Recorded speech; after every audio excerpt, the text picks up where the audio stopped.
गुबै रायजो राजाफोर गफुरनि हक बिश्वनाथनि हक बा बाथासिफोरनि हक गुबै रायजो राजा दासिमबो बिपिएफनि सायाव गाज्रि बाथ्रा बुङाखै। खनसे हाबगासेयावनो गिदों बिथांमोना, जों खनसेल'सो थांदों।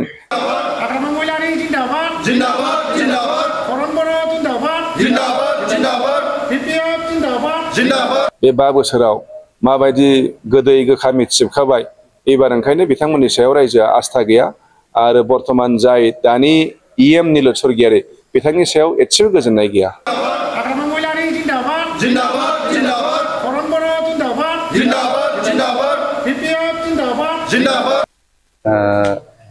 नंगौ नंनाया आं माबा इउपिपिएलआव थांदोंमोन।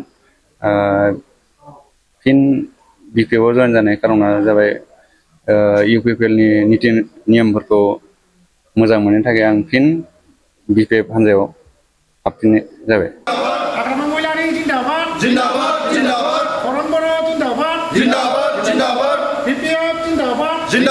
निश्चय फोथायनाय दङ फैगौ बिसारख'थियाव सरकार जागोना रोखा। नोंथांनि नोजोराव इउपिपिएल आरो बिपिएफ बबे मोनसे गोरा जाना दङ नैबे रौता समाव? बर्तमान बिपिएफ दोलोआनो स्ट्रं जानानै दं।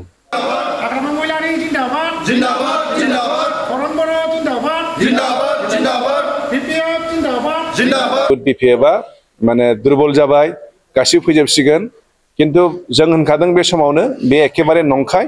दिनै बे थारैनो प्रमाण जाबाय। जोंहा सन्जय बिथाङा गाव निजेनो दिनै जोंजों फैफिनबाय आरो बिथाङा जोंनो खोन्थाबाय थारैनो बिथांमोना माबा मोनसे लब देखायनानै थगायनानैसो बिथांमोनखौ लांदोंमोन।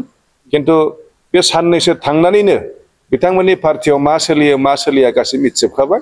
ओंखायनो दिनैसिम रौता समस्तियाव जेसेबांनाखि इउपिपिएल दोलोआ बा निलत स्वर्गियारिया जयेन होबाय थादों, बे जयेनफ्रा फ्राय नंखाय, लब देखायनानै सोरनोबा थाखा फैसा जासिनानै।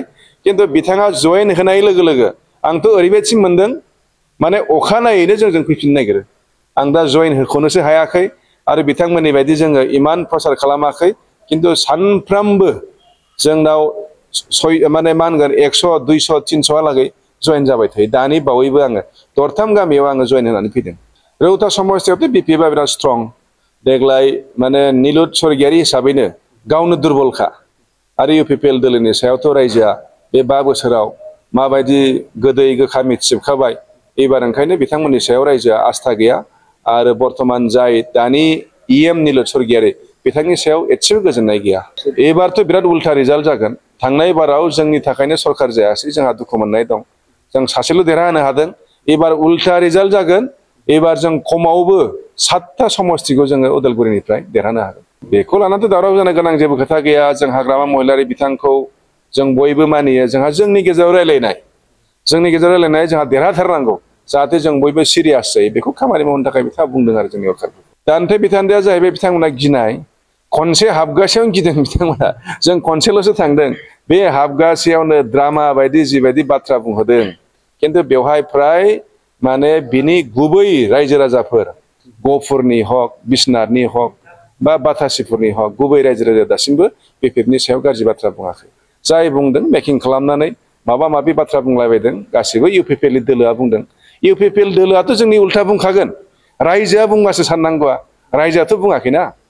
बिपिएफनि सायाव जथेस्थ' मोजां मोननाय दं आरो सोरबा बुङाबाबो हाग्रामा महिलारि बिथांखौ एखे राहैनो सरकाराव 15 बोसोर मोनफेरनाय आरो बिथाङा मारै माने बेफोर ओनसोलनि रायजोफोरखौ अनबोफेरदोंमोन बेखौ बयबो मिथिखायो। बिनि सिगाङावबो संगठनाव थानाय समाव बिहा बेफोरजों माबायदि रिलेसन दंमोन बेखौ रायजोआ मिथिखायो। ओंखायनो दिनै सोरबाया जानला मोनला बुङोबा बिपिएफआ गामि हाबनायाव केस होदों माबा होदों नंखाय खोथा बुङोब्ला रायजोआ फोथाया।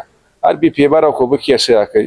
जों बिटिआर जेब्ला एकर्ड जादों जों बुंदोंसो बिटिआरआव जि गामि हाबगोन रोखा जानांगौ, मोजां जानांगौ, 6 सिडिउलनि नेमजों जानांगौ आरो जायफ्रा हाबा बिथांमोननि जि बर' कसारि वेलफेयार बेबो मोजां जानांगौ। किन्तु दिनै केस होनाय मानाय जायफोर खोथा बुंनो थांब्लाथ' गावसोरजों थानाय माने किसुमान बेक्ति नामखौ लाबाबो जायो लायाबाबो जायो, चन्दन ब्रह्ममोन, खाम्फा बरगयारी बिथांमोन, हितेश बसुमतारी बिथांमोनासो केस होदों। बिपिएफआथ' केस होआखैना।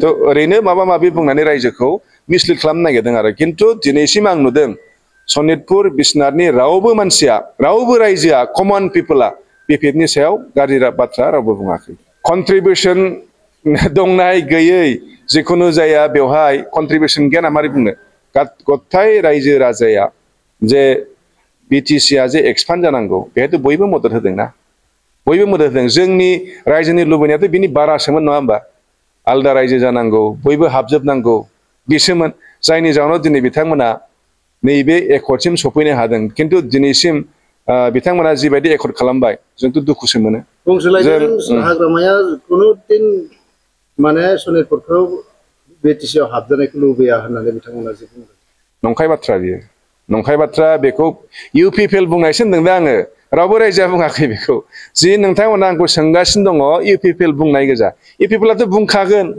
गिनानै बुंखागोन रायजोआ बुंबासो जोङो सानगौमोन खोथाया माबायदि खिन्थु रावबो सनितपुर बिश्वनाथनि रायजोआ बे बाथ्राखौ बुङाखै